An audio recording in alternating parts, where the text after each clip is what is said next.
آپ سے بات کروں گا یہ جو ڈسولوشن ہم نے فیصلہ کیا اسمبلیز کا. پہلے میں آپ کو اس کی ایکسپلین کروں گا اور اس کے بعد میں یہ چاہتا ہوں کہ آپ کو فلور کھول دیں گے کوشچنز کے لیے. لیکن جو میں چاہتا ہوں کہ آپ سے اس کے بعد بھی میں نے آواز آ رہی ہے میری؟ اچھا تو میں پہلے میں یہ چاہتا ہوں کہ آپ کو بتا دوں کہ یہ میں نے فیصلہ کیوں کیا اسمبلیز ڈیزالو کرنے کا. اور اس کے بعد میں چاہوں گا کہ آپ اپنے سوال کریں میرے سے.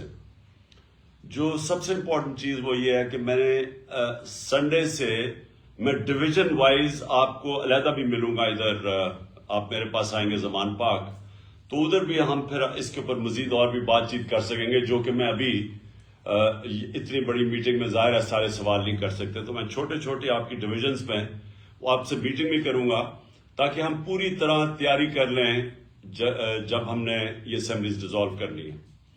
میں سب کو یہ واضح کر دوں کہ پرویز الہی صاحب نے سی ایم صاحب نے مجھے پورے اختیارات دے دیے ہیں کہ جب بھی میرا فیصلہ ہوگا اسمبلیز ڈیزالو کرنے کا جس دن تو وہ میں کر سکتا ہوں. انہوں نے میرے پر پورا میرے ہاتھ پہ یہ چھوڑ دیا. تو یہ اخباروں میں پیشن گوئیاں چل رہی ہیں کہ جی وہ کیو لیگ مانے گی یا نہیں مانے گی، یہ ایشو ختم ہو گیا. وہ بالکل ہمارے ساتھ کھڑے ہیں اور انہوں نے بالکل جو میرا فیصلہ ہے اس کے اوپر ان کو اعتماد ہے اور انہوں نے مجھے اختیارات دے دیے ہیں کہ میں جب فیصلہ کروں گا اسمبلیز ڈیزالو کرنے کا. اچھا، اب میں آپ سب کو صرف سمجھانا چاہتا ہوں کہ یہ فیصلہ کیوں کیا. دیکھیں، الیکشن اگر اپنا پورا ٹائم پہ ہو جاتا ہے تو میں آپ کو یقین دلاتا ہوں کہ تحریک انصاف کو کوئی نقصان نہیں ہوگا، ہمیں فائدہ ہی فائدہ ہے. اگر یہ اگست میں سپٹمبر میں الیکشن چلا جاتا ہے تو ہماری پارٹی کی تو مقبولیت بڑھتی جا رہی ہے. جس طرح کی یہ گورننس ہو رہی ہے، جس طرح معاشی حالات تباہ ہو رہے ہیں، اور میں ابھی اس کے اوپر آنے لگا ہوں، جس طرح یہ پبلک کے سامنے ایکسپوز ہو گئے ہیں تو ان کا تو اب کوئی چانس ہی نہیں ہے. ان کے پاس تو کوئی طریقہ ہی نہیں ہے کہ اپنے آپ کو اٹھانے کا. تو وہ تو اور پبلک کے اندر بھی ریفلیکٹ ہو گیا کہ ایک عوام کدھر کھڑی ہوئی ہے.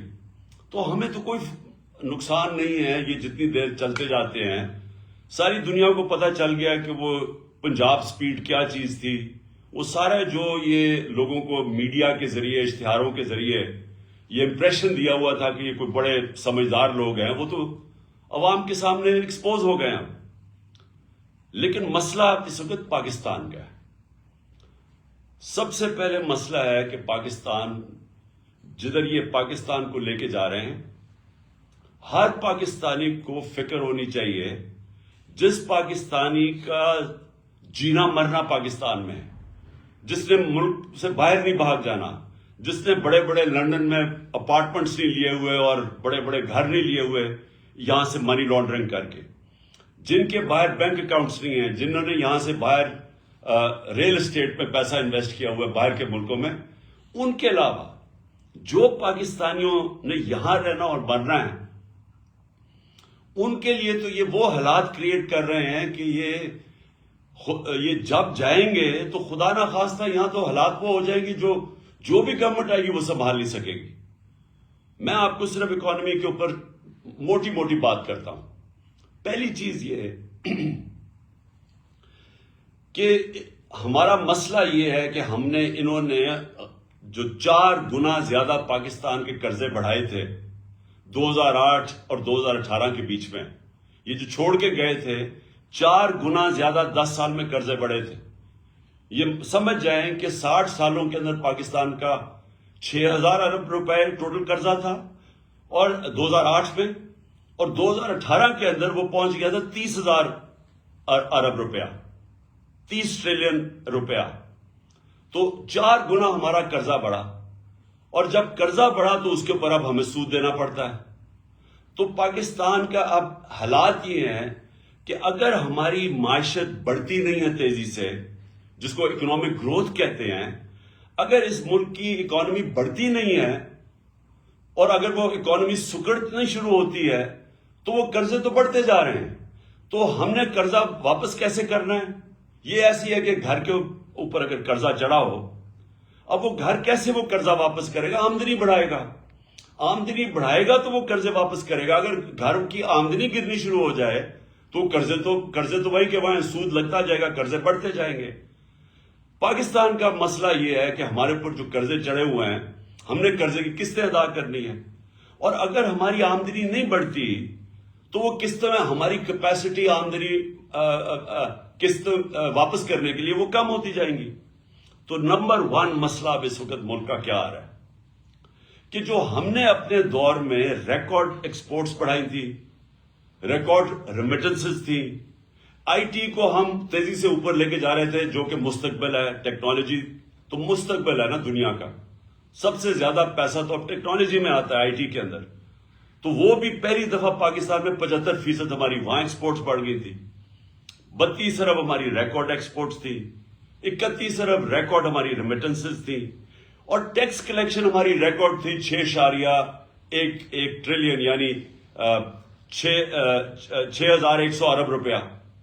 تو ہر طرح ہم آمدنی بڑھاتے جا رہے تھے، اور اس سے ہم نے اپنی قسطیں دینے کا ہماری کیپیسٹی بڑھتی جا رہی تھی.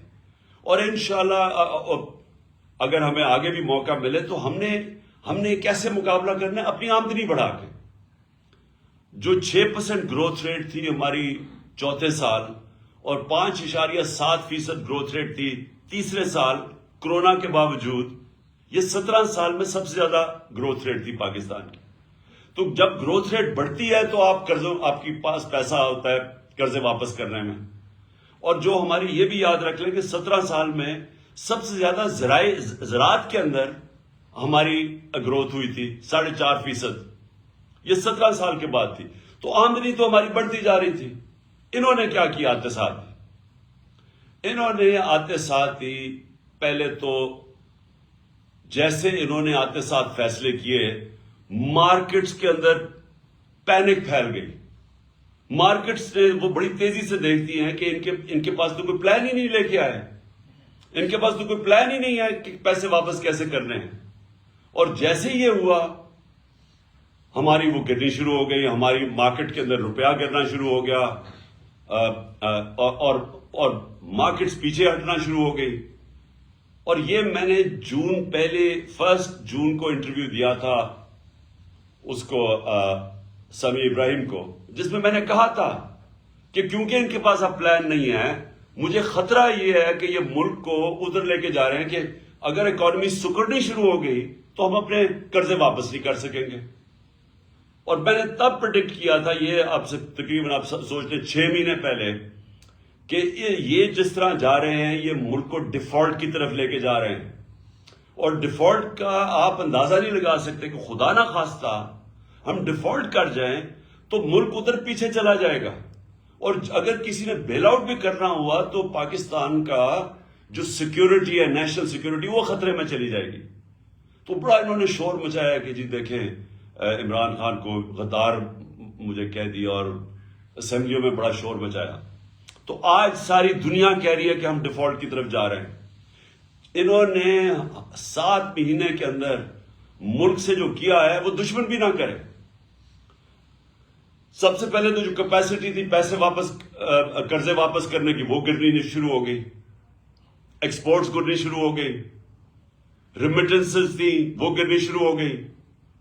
انہوں نے جب ڈالر کو روکا، اس کی جو اصل ویلیو ہے، تو جو ڈفرنس تھا ڈالر میں اور مارکیٹ ریٹ میں، جو آفیشل ریٹ اور مارکیٹ ریٹ میں جتنا وہ بڑا، ریمیٹنسز گرنی شروع ہو گئی. اوورسیز پاکستانیز کا اعتماد اٹھ گیا. اور اس کے بعد آج یہ حالات ہے کہ انٹرنیشنل مارکیٹس کا اعتماد اٹھ گیا. جو سی ڈی ایس ایک ہوتا ہے کہ پاکستان کی کیپیسٹی قرضے واپس کرنے کی، یہ جو سی ڈی ایس، یہ ہمارے دور میں 5% تھا کہ خطرہ ہے کہ پاکستان قرضے واپس نہیں کر سکتا، وہ 5% تھا. آج 100% سے اوپر چلا گیا. کہ مطلب یہ کہ باہر کی دنیا اب سمجھتی کہ پاکستان قرضے واپس نہیں کر سکتا، ڈیفالٹ کی طرف جا رہا ہے. اور دوسری طرف 88% پاکستان کی بزنسز یا انویسٹرز نے کہا ہے کہ ان کو اس حکومت پہ اعتماد نہیں ہے. تو نہ اندر اعتماد ہے نہ باہر کے ملکوں کو اعتماد ہے. اور ان کے پاس اب روڈ میپ کیا ہے کہ اب ان کے پاس کیا طریقہ ہے کہ ملک کو ادھر سے نکالیں گے؟ کوئی روڈ میپ نہیں ہے. ان کے پاس آج جو اسحاق ڈار نے آ کے شروع میں کہا میں موڈیز کو بھی ٹھیک کر دوں گا تو IMF کو بھی ٹھیک کر دوں گا، آج وہ چپ کر کے بیٹھ گیا ہے. کیونکہ کوئی باہر سے لوگ ان پاکستان میں نہ انویسٹ کریں گے، نہ باہر کے کمرشل بینکس پاکستان کو قرضے دیں گے، کیونکہ پاکستان کا جو رسک ہے اب ڈیفالٹ کی وہ 100% سے بڑھ گئی ہے. اور دوسری طرف جب اندر بھی لوگ انویسٹ کریں گے تو ٹیکس کلیکشن اب گرنی شروع ہو گئی ہے، ان کی آمدنی کم شروع ہو گئی ہے. اور انڈسٹری، یہ یاد رکھیں کہ جو سب سے بڑا ہمارا کارنامہ تھا، ہمارا جو پاکستان کے اندر انڈسٹریل گروتھ تھی وہ 10.7% پہ تھی. یہ بھی کوئی 17-18 سال کے بعد سب سے زیادہ انڈسٹریل گروتھ ہو رہی تھی، جس سے نوکریاں مل رہی تھی. جس طرح فیصل آباد کے اندر ٹیکسٹائل انڈسٹری کو لیبر نہیں مل رہی تھی، مزدور نہیں مل رہے تھے، کیونکہ انڈسٹری گرو کر رہی تھی. آج وہ انڈسٹری آ گئی ہے 1% پہ. ہمارے دور میں 6% اکانومی گرو کر رہی تھی، آج آ گئی ہے وہ سمجھتا ہے کہ 1% سے بھی کم ہو گیا. اس کا مطلب بے روزگاری بھی بڑھتی جائے گی. اور اس کے اوپر جو زراعت ہے، جو کسان ہیں، آج کسان سڑکوں کے اوپر تھے. کیوں تھے؟ کیونکہ کسانوں کے اوپر جو چیزیں ہم نے جو ان کا فائدہ کروایا تھا، ہم نے جو کسانوں کو پیکج دیا تھا، جس سے ہم نے انشور کیا تھا کہ ان کے جو ان کو منافع ہو، ان کی آمدنی بڑھے. ہم نے جو شوگر ملز کو دبایا تھا کہ آپ نے صحیح ٹائم پہ کرشنگ کرنی ہے، پھر کسان کو صحیح ٹائم پہ پیسے دینے ہیں اور پورے پیسے دینے ہیں. تو اس کی وجہ سے جب کسان کی آمدنی بھی بڑھی اور اس کے بعد اس کے پاس جب پروفٹس ہوئے، اس نے اپنی زمین پہ لگایا. اس لیے ہمارے زراعت میں 4 بمپر کراپس ہوئی تھی، جو مین 2 سال جو مین ہماری جو ہماری کراپس ہے. تو آج کسان اس لیے رو رہا ہے کہ ڈیزل کی قیمت کہاں سے کہاں چلی گئی. اور میں ڈیزل کا یہ بھی بتا دوں کہ ڈیزل اور پٹرول ہمارے دور میں 150 روپے کے اوپر 1 لیٹر تھا. اور یاد رکھیں انٹرنیشنل مارکیٹ کے اندر اس وقت تیل کی قیمت 105 سے 110 ڈالر تھی پر بیرل. آج وہ نیچے آ کے 80 پہ پہنچ گئی ہے، 80-81 پہ. اور آج ڈیزل پہنچ گیا ہے 235 پہ، پٹرول پہنچ گیا 240 پہ یا 44 ہے. روپیہ ہمارے دور پہ جب انہوں نے نو کانفیڈنس کیا تھا تو 178 کا ڈالر تھا. آج ان کی آفیشل ریٹ کو چھوڑے مارکیٹ کے اندر 245-250 روپے پہ ڈالر نہیں مل رہا. تو ہوا کیا اس سے جو قیمتیں ہیں، جو ساری کاسٹ ہے وہ اوپر چلی گئی ہیں. 50 سال میں سب سے زیادہ مہنگائی ہوئی ہے. مہنگائی کی وجہ سے اسٹریٹ کرائم بڑھ گئی ہے. آپ پوچھیں ہر جگہ گاڑی، موٹر سائیکل گاڑی سنیچ کرنے کے لیے یہ ہر جگہ اسٹریٹ کرائم بڑھ گئی ہے، کیونکہ مہنگائی بھی بڑھ رہی ہے اور بے روزگاری بھی بڑھ گئی ہے. تو کہنے کا مقصد یہ ہے کہ ہمارے لیے تو کوئی نقصان نہیں ہو رہا، گالیاں تو ان کو پڑ رہی ہیں، لیکن ملک بیٹھتا جا رہا ہے. اور ہم اگر ابھی اپنے ملک کے لیے الیکشنز کی طرف نہیں جاتے تو پولیٹیکل سٹیبلٹی نہیں آنے لگی. جب تک پولیٹیکل سٹیبلٹی نہیں آئے گی اکانومی سٹیبلائز نہیں کرے گی. اور ان کے پاس کوئی طریقہ نہیں ہے اکانومی کو سٹیبلائز کرنے کا یا انویسٹمنٹ لانے کا یا کوئی مدد کرے باہر سے. لہذا یہ جو ہم اسمبلیز کا ہم نے فیصلہ کیا ڈیزالو کرنے کا، اس کا سب سے پیچھے مقصد پاکستان ہے کہ ہمارے ملک کی اس وقت ضرورت ہے کہ ہم جلدی سے الیکشن میں جائیں، اس لیے کہ ایک سٹیبل گورنمنٹ جب آئے گی، جب مارکیٹس کو باہر بھی اندر بھی اعتماد ہوگا کہ اب حکومت آ گئی ہے 5 سال کے لیے، تو اس کے بعد وہ سٹیبلائز ہو جائے گا اور پھر اگلے لوگ پلاننگ کریں گے. جو سرمایہ کار ہے، جو انویسٹر ہے، وہ یہ ہمیشہ سوچتا ہے کہ میں اگر اپنا پیسہ لگاؤں گا تو ملک میں 1 سال 2 سال 3 سال کے بعد کیا ہوگا، کیونکہ ایک دم تو اس کو نفع نہیں ملنا شروع ہوتا. تو جب اس کو اعتماد ہی نہیں ہوگا کہ یہ گورنمنٹ کتنی دیر چلے گی، آگے کیا ہوگا، تو وہ پھر پیسے روک کے بیٹھ جاتا ہے، جو آج پاکستان میں ہوا ہے. تو اس لیے الیکشنز کروانے تاکہ پولیٹیکل سٹیبلٹی سے ہماری اکانومی سٹیبلائز ہو. دوسرا مسئلہ کیا ہے؟ دوسرا مسئلہ ہے صوبوں کے اندر. ہماری جو صوبائی حکومتیں ہیں، ابھی کے پی کے والوں سے بھی میری بات ہوئی ہے، وہاں محمود خان سے، یہاں پنجاب کی یہ بیٹھے ہوئے ہیں آپ کے سامنے محسن نگاری، یہ آپ کو بتائیں گے حالات کیا ہے. پنجاب میں غالباً 176 ارب روپے کی شارٹ فال ہے جو انہوں نے سینٹر نے دینی تھی، نہیں دی. پختونخوا چھوٹا سا صوبہ ہے، وہاں 120 ارب روپے انہوں نے دینے تھے، وہ شارٹ فال آ گئی ہے سینٹر سے. اور یہی آج گلگت بلتستان میں چلے جائیں تو وہاں کے چیف منسٹر کہہ رہے ہیں، آزاد کشمیر میں چلے جائیں تو وہاں کے پرائم منسٹر کہہ رہے ہیں کہ پیسے نہیں دے رہا سینٹر. میں نے سنا بلوچستان کے اندر بھی یہی مسئلہ ہے، وہ بھی کہہ رہے ہیں کہ ان کو جو سینٹر سے پیسے ملے وہ نہیں ملے. پختونخوا چھوٹا صوبہ ہے، وہاں بھی یہ مسئلہ آ گیا، وہ اپنے لوگوں کی سیلریز نہیں دے سکتے، پروجیکٹس رک گئے ہیں وہاں. تو ایک طرف تو ملکی معیشت نیچے جا رہی ہے، دوسری طرف صوبوں کے اندر کرائسس آ گیا کہ جو ہماری گورنمنٹس ہیں، اگر ہمارے پروجیکٹس ہی نہیں پورے ہوں گے، جو ہم پرفارمنس کیسے دکھائیں گے؟ وہ دوسرا ایک خوف آ گیا صوبوں کے اندر. تو اس لیے یہ سب کچھ دیکھتے ہوئے یہ میں نے فیصلہ کیا تھا کہ اس وقت ہم یا تو یہ ہوگا کہ یہ ہمارے ساتھ بیٹھیں اور یہ سوچ لیں کہ تقریباً 66% پاکستان میں الیکشن ہوگا پختونخوا اور پنجاب کا، اگر یہ ڈیزالو کرتے ہیں اسمبلیز تو 66% پاکستان میں الیکشن ہوگا. تو کیا یہ ملک اور باقی ویسے رک جائے گا کام؟ کیونکہ ساری جو پارٹیز ہیں جو یہ ابھی بیٹھی ہوئی ہیں 12-13 پارٹیز پی ڈی ایم کی، ان ساروں نے بھی الیکشن میں نکل جانا ہے، تو گورنمنٹ تو فریز ہو گئی، فیڈرل گورنمنٹ. لہٰذا یا تو ہمارے ساتھ بیٹھیں اور بات کریں کہ جنرل الیکشن کی ہمیں ڈیٹ دیں، کب آپ لانا چاہتے ہیں، نہیں تو پھر ہم اپنی اسمبلیز ڈیزالو کریں گے، ہم آپ کو موقع دیں گے. ہم یہ آپ کو موقع دے سکتے ہیں کہ ہمارے ساتھ بیٹھیں اور ہمیں بتائیں کہ کیا یہ آپ چاہتے ہیں کہ صرف 66% پاکستان میں الیکشن ہو اور آپ سینٹر پہ بیٹھے رہیں. تو ایک تو یہ آپ کے ان کے لیے ہے بیٹھنے کے لیے نیگوشیٹ، کیونکہ ابھی تک ہم نے بڑی کوشش کی، یہ پاس ہی نام ہی نہیں لیتے الیکشن کے. صرف ایک وجہ ہے کہ ان کو ڈر لگا ہوا ہے کہ جیسی الیکشن ہوگا انہوں نے پٹ جانا ہے، تو یہ ڈرے ہوئے الیکشن سے، اور اس کے لیے ان کو کوئی فکر نہیں ہے ملک کی. ابھی تک جو ان کا روڈ میپ نظر آیا، میں یہ بھی آپ کے سامنے رکھ دوں، ان کا روڈ میپ کیا ہے؟ معیشت کے اندر تو تباہی کی طرف جا رہا ہے، تو ان کا تو کوئی ابھی تک نظر ہی نہیں آیا کہ یہ کیسے نکالیں گے ہمیں وہاں سے. لیکن جو نظر آ رہا ہے وہ یہ ہے کہ ہمارے اوپر کیسز کریں، کسی طرح عمران خان کو ڈسکوالیفائی کریں.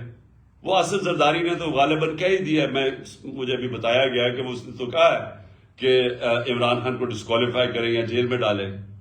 تو یہ ان کا بس ایک پلان ہے کہ کسی طرح وہ ڈسکوالیفائی کریں، جیل میں ڈالیں، پی ٹی آئی کے لوگوں کے اوپر کیسز کریں، ہراساں کریں. اس کے علاوہ تو مجھے ابھی تک کوئی روڈ میپ نظر ہی. اور دوسرا اپنے کیسز ختم کریں، اپنے کیسز کے اوپر. یہ جو 1100 ارب روپے کا ڈاکہ مارا گیا اس ملک کے اوپر، انہوں نے قانون چینج کر کے نیب کے اسمبلی میں بیٹھ کے انہوں نے ساروں نے اپنے کیسز ختم کروا رہے ہیں. تو ان کا تو یہ روڈ میپ ہے کہ اپنی چوری کی کیسز ختم کیے جائیں اور کسی طرح ہمیں ڈسکوالیفائی کر کے راستے سے ہٹایا جائے، کیونکہ الیکشن ہی آپ لڑ نہیں سکتے. تو اس کے علاوہ تو ان کا کوئی روڈ میپ ہے ہی نہیں. اور اس لیے ہم نے یہ فیصلہ کیا ہے کہ بجائے اب ہم، کیونکہ انہوں نے تو بیٹھنا نہیں ہے الیکشن کے لیے، ملک ان سے سنبھالا نہیں جا رہا، لہٰذا یہ ہم نے فیصلہ کیا. میں پھر سے آپ کو کہہ دوں کہ کوئی ہمارے ساتھ کاف لیگ مکمل طور پہ کھڑی ہے، ان کی ٹوٹل بیکنگ ہے. انہوں نے مجھے چودھری پرویز الہی نے مجھے بالکل آ کے پوری اعتماد دیا ہے کہ جب بھی میں چاہوں گا انہوں نے اسمبلیز ڈیزالو کر دینی ہے، اسمبلی ڈیزالو کرنی ہے. تو ہمارے پاس وہ پوری آپشن ہے. میں صرف آپ کو میں صرف باری باری ڈویژن وائز آپ سے بھی میں سب سے بات کروں گا تاکہ آپ سب کو کلیئرٹی ہو جائے اس پہ، تاکہ آپ سب آن بورڈ ہو جائیں. میں نے صرف آپ کو یہ اوپننگ اس لیے کی تھی آپ کو بتانے کے لیے کہ میرا کیا مائنڈ سیٹ ہے اس فیصلے کرنے کے لیے. اور میں اب چاہوں گا کہ آپ کے جو بھی سوالات ہیں، لیکن کیونکہ اتنے زیادہ لوگ ہیں، سب کے سوال میں نہیں